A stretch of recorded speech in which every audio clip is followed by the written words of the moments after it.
আসসালামু আলাইকুম ওয়া রাহমাতুল্লাহি ওয়া তাআলা ওয়া বারাকাতুহু। আলহামদুলিল্লাহিল্লাযী কাফা ওয়া সালামুন আলা ইবাদিহিল্লাযীনা ইসতাফা আম্মা বা'দ ফাআউযু বিল্লাহি মিনাশ শাইতানির রাজীম। বিসমিল্লাহির রহমানির রহিম। ক্বালা আল্লাহু তাআলা ফিল কালামিল মাজিদ। বিসমিল্লাহির রহমানির রহিম। ইন্না আনসালনাহু ফি লাইলাতিল কদর ওয়া মা আদরাকা মা লাইলাতুল কদর লাইলাতুল কদরি খায়রুম মিন আলফি শাহর তানাজ্জালুল মালাইকাতু ওয়ার রূহু ফিহা বিইذনি রাব্বিহিম মিন কুল্লি আমর সালামুন হিয়া হাত্তা মাতলাইল ফজর। আমি জান্নাতুল মাওয়া, সহকারী শিক্ষক, ইসলাম ও নৈতিক শিক্ষা, engineering university girls school and college, তোমাদের সকলকে অনলাইন ক্লাসে স্বাগত জানাচ্ছি। ক্লাস 5-এর সুপ্রিয় শিক্ষার্থী বন্ধুরা, কেমন আছো সবাই? আশা করি আল্লাহ তাআলার অশেষ মেহেরবানি ও দয়াতে পরিবারের সকলকে নিয়ে ভালো আছো, সুস্থ আছো ও নিরাপদে আছো। আমিও ভালো আছি, আলহামদুলিল্লাহ রাব্বিল আলামিন। তো বন্ধুরা, আজ আমরা অন্যদিকে বেশি কথা বাড়াবো না। হয়তো আজকের ক্লাসটা নেওয়ার পরে আগামী ক্লাসটা তোমাদের নিতে পারবো কিনা জানি না, কারণ তার যদি ছুটি হয়ে যায় হবে না হয়তো।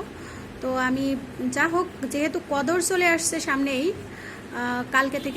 কালকে রাত থেকে কদর শুরু হয়ে যাবে, তাই আমরা আজকে কিছুটা পড়বো এবং বিশেষ করে আমরা কদর নিয়ে আলোচনা করব যে কদরের রাতগুলোতে আমাদের করণীয় কী কী এবং আমাদের কী কী অ্যাভয়েড করতে হবে। কেমন? তো চলো শুরু করা যাক। আমরা পড়তেছিলাম কি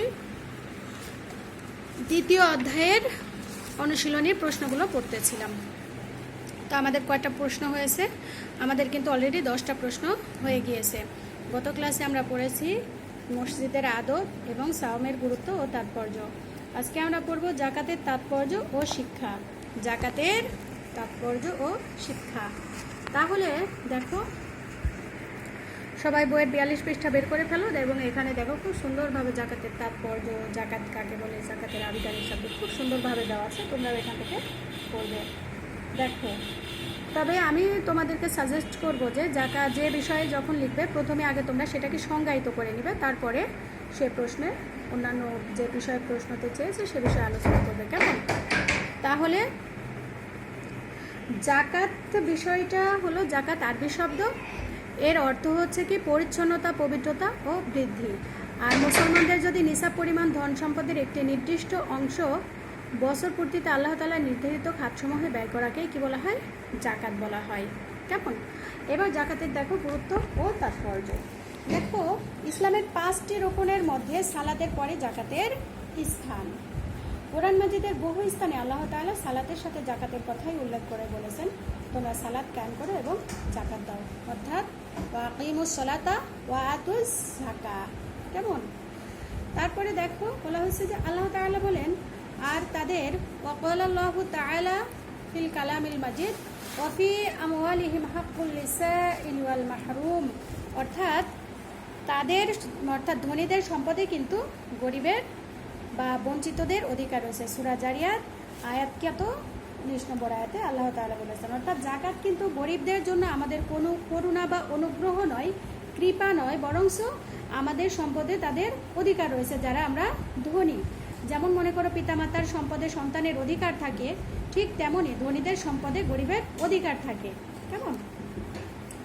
তারপরে দেখো, জাকাত দিলে কিন্তু আমরা আমরা যারা জাকাত দেব তাদের কিন্তু অন্তর কৃপণতার কুশলতা থেকে পবিত্র হবে এবং তার আমলনামাগুলো কিন্তু গুনাহ থেকে পবিত্র হবে এবং তার সম্পদও বৃদ্ধি হয়ে যাবে। তাই আমরা ইনশাল্লাহ চেষ্টা করব যে যাদের উপর জাকাত খরচ হয়েছে তারা সঠিকভাবে, সুন্দরভাবে, সঠিক পদ্ধতিতে যেন জাকাত আদায় করি। এটা আমরা গুরুত্ব পড়লাম, বা গুরুত্ব বা তাৎপর্য হিসাবে এটা আমরা পড়তে পারি। এবং জাকাতের কি শিক্ষা? জাকাতের কিন্তু বন্ধুরা নানাবিধ শিক্ষা বা উপকারিতা রয়েছে। সেটা হলো, জাকাত প্রদান করলে কিন্তু এহলৌকিক ও পারলৌকিক উভয় দিকেই উপকার বা সুফল পাওয়া যায়। আর জাকাতের মূল শিক্ষা হলো, যেমন জাকাত দিলে সম্পদ পবিত্র হয়, জাকাত প্রদানকারীর সম্পদ বৃদ্ধি পায়, জাকাত প্রদানের মাধ্যমে ধনী গরিবের মধ্যে সুসম্পর্ক তৈরি হয় এবং তাদের মধ্যে কোনো ভেদাভেদ থাকে না, তাদের মধ্যে ভ্রাতৃত্ববোধ ও ভ্রাতৃত্বের বন্ধন সৃষ্টি হয়। তারপরে সমাজে শান্তি ও সমৃদ্ধি অর্জিত হয়। জাকাত দানের মাধ্যমে মুসলমানদের মধ্য থেকে কৃপণতা ও সম্পদের প্রতি লালসা দূর হয়। তারপরে জাকাত দানের মাধ্যমে আল্লাহ তাআলার সন্তুষ্টি অর্জন করা সম্ভব হয়। তারপরে সর্বোপরি যেটা, জাকাত আদায়ের মাধ্যমে আল্লাহ তাআলার আমরা সন্তুষ্টি অর্জন করে আমরা এহলৌকিক ও পারলৌকিক বিশেষ করে আমরা জান্নাতে যাওয়ার অধিবাসী হতে পারবো। একটা ফরজ ইবাদত পালনের মাধ্যমে আমরা অন্যান্যদের চেয়ে অনেক এগিয়ে থাকতে পারবো ইনশাআল্লাহ। এটাই হলো মূলত জাকাতের শিক্ষা। এছাড়াও আরও নানাবিধ শিক্ষা আছে, তোমরা বইয়ে যদি পড়ে দেখো পাবে। আমি আমার মতো করে বললাম, তোমরা সুন্দরভাবে পড়ে নিবে, কেমন? তারপরে দেখো পরের প্রশ্নটা আছে যে জাকাতের মাসারিফ কয়টি ও কী কী বর্ণনা করো। 12 নম্বর প্রশ্ন, জাকাতের মাসারিফ কয়টি ও কী কী বর্ণনা করো। এই প্রশ্নটাও কিন্তু খুবই খুবই খুবই ইম্পর্টেন্ট প্রশ্ন, তোমরা খুবই মনোযোগ দিয়ে এই প্রশ্নটা পড়বে। দেখো, নিসাব মানে কিন্তু নির্ধারিত পরিমাণ বা মাত্রা, অর্থাৎ যে পরিমাণ সম্পদ থাকলে জাকাত খরচ হয় তাকেই নিসাব বলা হয়। আর জাকাত কী কী সম্পদের উপর জাকাত দিতে হয় সে সম্পর্কেও কিন্তু এখানে সুন্দরভাবে লেখা আছে। এগুলোও কিন্তু তোমাদের জানা থাকতে হবে। তোমাদের কিন্তু অনেক সময় প্রশ্নগুলো এমন আসে যে কী কী সম্পদের উপর কতটুকু পরিমাণ থাকলে কতটুকু জাকাত দিতে হয়, এই প্রসঙ্গেও কিন্তু প্রশ্ন করা হয়ে থাকে। তোমরা এখান থেকে দেখে পড়ে নেবে। তা আমরা মূলত আজকে পড়ব জাকাতের মাসারিফ বা খাত। দেখো, মাসারিফ অর্থ কি? ব্যয়ের খাতসমূহ, অর্থাৎ কোন কোন জায়গায় তুমি জাকাত দিবা সেই বিষয়টা। যাদের জাকাত দেয়া যায় তাদেরকে বলা হয় জাকাতের মাসারিফ। অর্থাৎ আমরা যারা মালিক, যাদেরকে আমরা জাকাত দিব তাদেরকেই বলা হবে মাসারিফ। আর সবাইকে যেহেতু জাকাত দেয়া যায় না, জাকাত কিন্তু মাত্র 8টি শ্রেণীর লোককে দেওয়া যায়। আর এ প্রসঙ্গে সুস্পষ্টভাবে কোরআনে আল্লাহ তাআলা সূরা তাওবার মধ্যে সুন্দরভাবে বলে দিয়েছেন, উল্লেখ করে দিয়েছেন, ক্বালা আল্লাহু তাআলা ইন্নামাস সাদাকাতু লিল ফুকারাই ওয়াল মাসাকিনি ওয়াল আমিলিনা আলাইহা ওয়াল মুআল্লাফাতিল কুলুব ওয়া ফির রিকাবি ওয়াল গারিমিন ওয়া ফি সাবিলিল্লাহি ওয়া বনিস সাবিল ফারিদাতাম মিনাল্লাহ ওয়াল্লাহু আলিমুন হাকিম। অর্থাৎ এখানে আল্লাহ তাআলা সুন্দরভাবে 8টি খাত বর্ণনা করেছেন। অর্থাৎ ইন্নামাস সাদাকাতু লিল ফুকারা, প্রথমে যারা সাদাকাত বা জাকাত পাবে সেটা হলো ফকির বা অভাবগ্রস্ত। তারপরে দেখো বলা হয়েছে ওয়াল মাসাকিন, মিসকিন বা সম্বলহীন।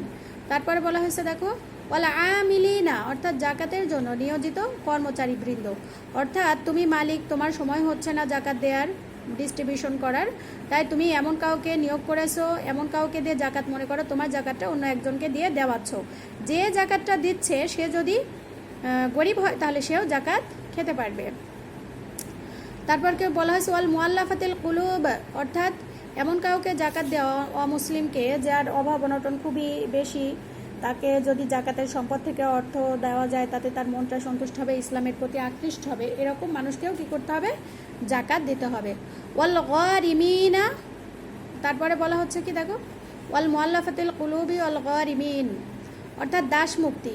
কেউ যদি মনে করো দাস থাকে, সে তার মুক্তির জন্য যদি জাকাতের অর্থ হলে সে মুক্তি পেতে পারে তাহলে তার জন্য জাকাত দেয়া যাবে। দেখো 6 নম্বর হচ্ছে ঋণগ্রস্ত। কি হবে? ঋণগ্রস্ত, অর্থাৎ এমন ব্যক্তি ঋণে জরাজীর্ণ, সে কোনো মতেই তার সম্পদ দিয়ে ঋণ, সংসারের বা নিজের সমস্ত কিছু বেয়ার করার পর ঋণ থেকে মুক্ত হতে পারছে না, এমন মানুষকেও জাকাত দেওয়া যাবে। 7 নম্বর বলা হয়েছে অবনিস সাবিল, অর্থাৎ আল্লাহর পথে সংগ্রামকারী। অর্থাৎ আল্লাহর পথে, আল্লাহর দিনকে উঁচু রাখার জন্য, আল্লাহর পথে সংগ্রাম করার জন্য যে খাদ্য, রসদ, অস্ত্র শস্ত্র, পোশাক পরিচ্ছদ, ওষুধপত্র এগুলো কিনতে যে টাকা লাগে সেই খাতে ব্যয় করার জন্য কিন্তু জাকাত দেয়া যাবে। আর 8 নম্বর হচ্ছে অসহায় পথিকদের জন্য জাকাতের এই খাতগুলো আল্লাহ তাআলা কর্তৃক নির্ধারিত। অসহায় পথিক মানে কি? মুসাফির। অর্থাৎ যে মুসাফির কাকে বলে আমরা কিন্তু শিখেছিলাম যে যদি 48 মাইল দূরে, নিজের গন্তব্যস্থল থেকে 48 মাইল দূরে যায় এবং 15 দিনের কম থাকার নিয়ত করে তাহলে সে মুসাফির হবে। আর মুসাফির অবস্থায় যদি সে তার কাছে অর্থ সম্পদের সংকট হয় তাহলে সে সেই মুহূর্তে জাকাত খেতে পারবে। এই হলো নির্দিষ্ট 8টি খাত বন্ধুরা। এই নির্দিষ্ট 8টি খাত ছাড়া অন্য কোনো খাতেই কিন্তু জাকাত দেয়া যাবে না। আমরা কিন্তু অনেকেই মানে অনেকের জাকাত খাওয়া ঠিক না, তারপরেও সে জাকাত খায় অথবা তাকে জাকাত দেওয়া হয়, এমন হলে হবে না। নির্দিষ্ট এই 8টা খাত ছাড়া যদি অন্য কোনো খাতে জাকাত দেওয়া হয় তাহলে সে জাকাত সঠিকভাবে আদায় হবে না। কেমন? আচ্ছা, এই 2টা প্রশ্নই আজকে আমরা পড়ব। আর দেখো কি কি পশু পাখি থাকলে এবং কতটুকু থাকলে কতটুকু জাকাত দিতে হয় সেটা কিন্তু এখানে লেখা আছে। তোমরা এই টপিকসটুকুও কিন্তু সুন্দরভাবে পড়ে নিবে। কেমন? যে যেমন সোনা কতটুকু, 7.5 ভরি বা 7.5 তোলা, আর গ্রামের হিসাবে 87.25 গ্রাম, আর রূপা 52.5 তোলা বা 612.25 গ্রাম। এর পরিমাণ গহনা থাকলে এদের জাকাত দিতে হবে, বা এ পরিমাণ সম্পদ বা সমতুল্য পরিমাণ টাকা বা অন্য সম্পদ থাকলেও কি করতে হবে? জাকাত দিতে হবে। তখন তাদের উপরে কিভাবে জাকাত দিতে হয়? 40 ভাগের 1 ভাগ, অর্থাৎ শতকরা 2.5 টাকা, 100 টাকায় 2.5 টাকা হারে জাকাত দিতে হবে। কেমন? এই হলো আমাদের এই 2টা প্রশ্ন। যেহেতু কালকে কদরের রাত শুরু হয়ে যাবে, তাই আমরা কদর নিয়ে ইনশাল্লাহ আলোচনা করব। যে দেখো বন্ধুরা, রমজান মাস কিন্তু এমনি এমনি আসেনি, আমাদের কিন্তু দেখতে দেখতে আজ 19টা রোজা চলে যাচ্ছে।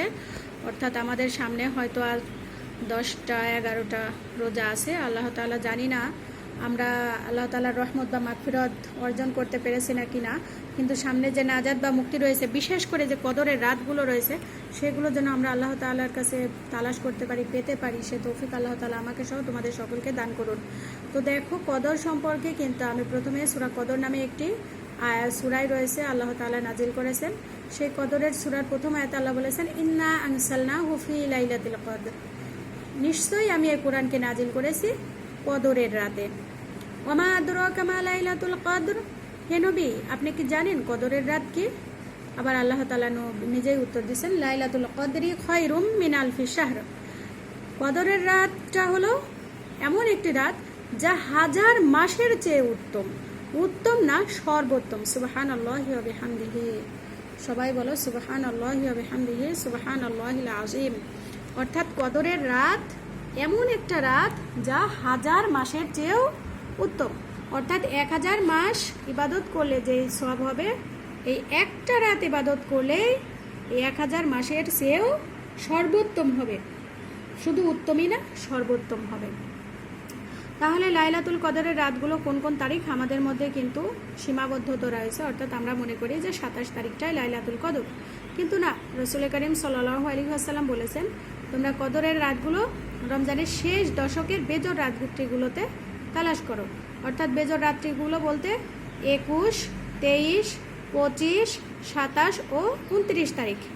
এই 5টা রাতের প্রত্যেকটা রাত্রেই আমরা আল্লাহ তাআলার নিকট দোয়া করব, প্রার্থনা করব এবং বেশি বেশি করে আমল কালাম করব, নামাজ কালাম পড়ব। যারা আমরা কোরআন তেলাওয়াত করতে পারি কোরআন তেলাওয়াত করব। সবচেয়ে বেশি বেশি যেটা করব, আমরা আল্লাহ তাআলার কাছে দোয়া করব। কারণ এই রাতেই কিন্তু আমাদের আগামী 1 বছরে আমাদের ভাগ্যে কি হবে না হবে সব কিছু লেখা হবে। তাই আল্লাহ তাআলার কাছে দোয়া করে করে আমাদের ভাগ্য পরিবর্তনের জন্য, এই দেশের করুণ অবস্থা, পৃথিবীর করুণ অবস্থা, এগুলোর জন্য আমাদের দোয়া করা উচিত। সর্বোপরি যেটা করা উচিত যে বিশেষ করে গুনাহ খাতাগুলো মাপ চাওয়া উচিত।